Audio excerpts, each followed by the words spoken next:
तजपले नमहे शिव शिव करके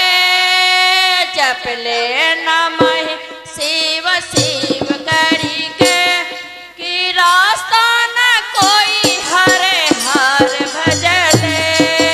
जपले नमहे शिव शिव करके कि रास्ता न कोई हरे हर भजले एक ही रास्ता न कोई हरे हर भजले जपले नमहे शिव शिव करके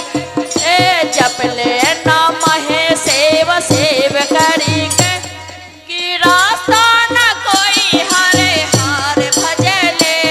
कि रास्ता न कोई हरे हर भजले दुनिया की बात जीने न देगी दुनिया की बात जीने न देगी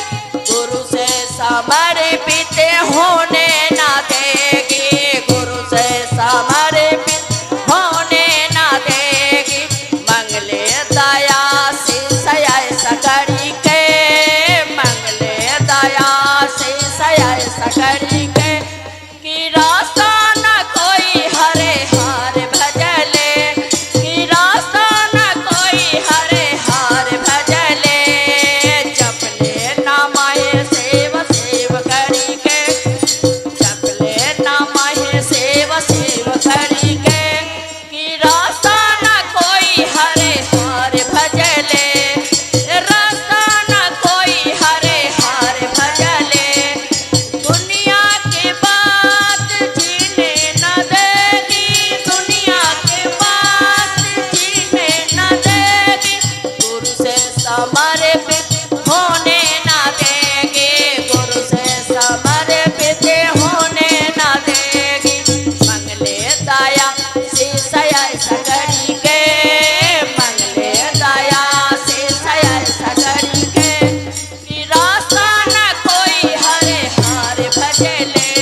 कि रास्ता न कोई हरे हर भजले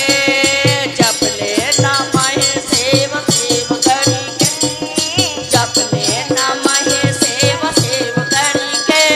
कि रास्ता न कोई हरे हर भजले। तो प्रेम से बोलिए शंकर भगवान की जय।